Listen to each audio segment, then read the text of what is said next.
Hello friends, welcome to my YouTube channel अपना doctor. कैसे हैं आप सभी? उम्मीद करते हैं आप सब अच्छे होंगे। हमारे चैनल में आपको सभी प्रकार के रोगों और उनके उपचार के बारे में बताया जाता है तथा अंग्रेजी, आयुर्वेदिक व घरेलू उपचारों की जानकारी दी जाती है। मेरा नाम है करण मल्होत्रा। चलिए शुरू करते हैं।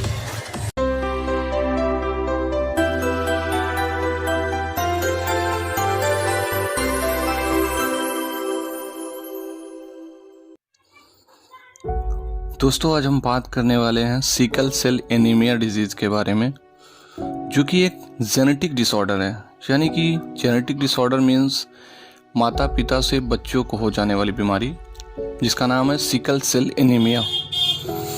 सिकल सेल एनीमिया में होता क्या है कि नॉर्मल इंसान की आरबीसी के जो कण होते हैं वो एक गोल होते हैं या चपटी आकार के होते हैं, लेकिन सिकल सेल एनीमिया वाले पेशेंट के जो आरबीसी का कण होता है वो अर्धचंद्राकार यानी कि हंसिया के आकार का होता है, इसलिए इसे सिकल कहा जाता है। इसमें होता क्या है कि नॉर्मल आदमी के जो नॉर्मल व्यक्ति का आरबीसी जो होता है उसके जो आरबीसी के कण होते हैं उनमें 120 डेज के लाइव होते हैं, यानी कि 120 दिन जीने की क्षमता रखते हैं वो आरबीसी। लेकिन सिकल सेल एनीमिया वाले व्यक्ति के आरबीसी का लाइफ काउंट जो होता है वो 10 से 20 दिन नॉर्मली होता है।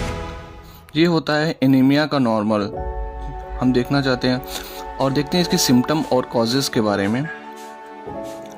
दूसरा जो होता है वो सिकल सेल एनीमिया के पेशेंट में ब्रीदिंग डिफ़िकल्टीज़ होती है। जब हमारे आरबीसी के काउंट कम रहेंगे या आरबीसी का हमारा जो आकार है वो डिफ़िकल्ट रहेगा तो हमें ब्रीथिंग डिफ़िकल्टीज़ होने लगती है, यानी कि सांस लेने में प्रॉब्लम होती है। जब हमारा आरबीसी जब ऑक्सीजन कैरी करने में प्रॉब्लम्स होगी तो ऑक्सीजन सप्लाई हमारी बहुत स्लो होगी, इस वजह से हमें ब्रीदिंग डिफ़िकल्टीज़ होने लगती है। बोन पेन होने लगता है, यानी कि हड्डियों में दर्द।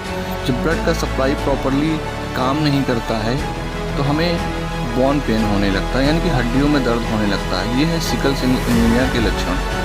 और है हाथ पैर में सूजन हो जाना, ठंडे पड़ जाना, क्योंकि अच्छे से जब ब्लड सप्लाई हमारे हाथ पैर या फिर ब्लड वेसल्स में नहीं हो पाएगी तो हमारे हाथ पैर में जनरली सूजन आ जाती है। सिकल सेल एनीमिया के पेशेंट में जनरली इन्फेक्शन का खतरा बहुत ज़्यादा बढ़ा रहता है। जैसे कि आरबीसी जब हमारा वीक रहेगा तो इम्यूनिटी पावर भी बहुत ज़्यादा वीक रहेगा।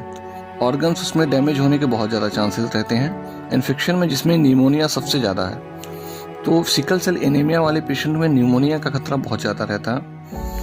और बच्चों में इसका क्या असर होता है कि स्लो ग्रोथ एंड डेवलपमेंट होता है, यानी कि सिकल सेल एनीमिया पेशेंट के बच्चे जो होते हैं, अगर बच्चे ग्रसित हैं उससे, तो उनका जो ग्रोथ है और डेवलपमेंट है वो काफ़ी स्लो हो जाता है और पुअर विज़न होता है।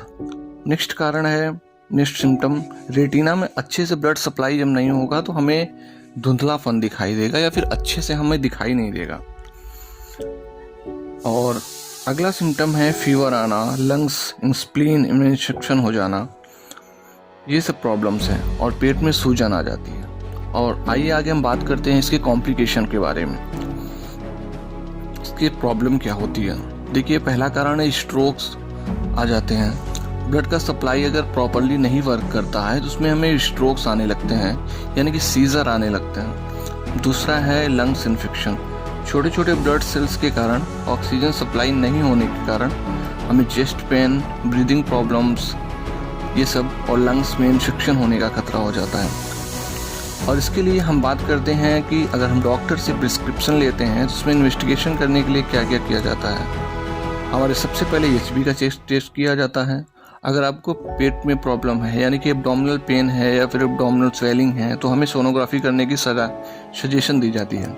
और सबसे इसका अहम इन्वेस्टिगेशन जो है वो HPLC है, यानी कि हाई परफॉर्मेंस लिक्विड क्रोमेटोग्राफी। इससे हम ये पता करते हैं कि इसमें कौन सा टाइप का ब्लड है आपके अंदर। उसके बाद इसका ट्रीटमेंट की बात करते हैं। अगर आपको ब्रीदिंग प्रॉब्लम्स हो रही है तो उसमें आपको ऑक्सीजन की सलाह देता है डॉक्टर्स, और अगर बहुत ज़्यादा पेन है तो पेन किलर, इंजेक्शन या टैबलेट देते हैं। और मान लीजिए अगर ब्लड का लेवल बहुत कम है तो ब्लड ट्रांसफ्यूजन होता है, ब्लड चढ़ाने की सजा देता है। इसका प्रॉपरली और एक सबसे अच्छा ट्रीटमेंट यही है कि हमें बोन मैरो ट्रांसप्लांट कराना चाहिए। और डॉक्टर इसके लिए प्रिस्क्राइब करते हैं। लेकिन प्रॉब्लम्स ये होती है कि सबसे ज़्यादा डोनर और जिसमें ट्रांसप्लांट किया जाना है बोन ट्रांसप्लांट उसका सेम होना चाहिए, तो इस वजह से मिल पाना काफ़ी प्रॉब्लम्स होती है। और इसके लिए टीकाकरण भी होता है। तो टीकाकरण इसमें जो है वो है कि न्यूमोकोकल, फ्लू और मेनिंगोकोकल, ये सब टीकाकरण से सिकल सेल एनीमिया के बारे में बचाया जा सकता है। और ये एक जेनेटिक डिसऑर्डर है, इस वजह से हमें इसके लिए सबसे पहले इसके बचाव के लिए हम जिसकी शादी हो रही है सिकल सेल एनीमिया की डिजीज़ की, उसके दोनों की ब्लड चेक कराया जाए। और अगर दोनों को सिकल सेल एनीमिया है तो उनकी शादी ना हो, नहीं तो बच्चे में आने वाले खतरा बहुत ज़्यादा होता है। ये क्योंकि जेनेटिक डिसऑर्डर है, माँ बाप से होने वाली बीमारी है। और इसमें फॉलिक एसिड और आयरन की टैबलेट्स या सिरप लेना बहुत इंपॉर्टेंट है, क्योंकि इसमें एचपी लेवल बहुत ज़्यादा कम होता है। तो दोस्तों आज हमने जाना सिकल सेल एनीमिया के बारे में, उसके कॉम्प्लिकेशन, सिम्टम एंड ट्रीटमेंट के बारे में। तो I expect this videos very like, so thanks for watching this guys.